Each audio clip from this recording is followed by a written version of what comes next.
তাদের যে সমস্ত পণ্য আছে, যে পণ্যগুলো হয়তো আমার কাছে সফট ড্রিঙ্কস এর বোতল মাত্র, সেটা সফট ড্রিঙ্কস এর বোতল না, বাস্তবে সেটা একটা বোমা। আপনি যেটা টাকা দিচ্ছেন সফট ড্রিঙ্কস এর বিনিময়ে, এই টাকাটাই বোমা হয়ে ঘুরে ফিরে আমারই সেই নিরীহ মা বোনদের মাথার উপরে, বাচ্চাদের মাথার উপরে পড়ছে।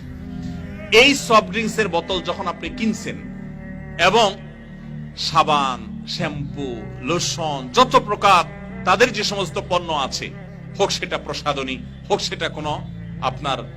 অন্য ব্যবহার্য পণ্য, হোক সেটা কোনো ড্রিঙ্কস, আপনি মুসলমান হিসাবে আপনি সেটা নিজে বর্জন করার পাশাপাশি কয়জন মানুষকে বর্জন করতে উৎসাহিত করেছেন? আমি তো আলহামদুলিল্লাহ সজ্ঞানে, জেনে শুনে, আল্লাহর ফজলে এদের কোন পণ্য কোন দিন আমি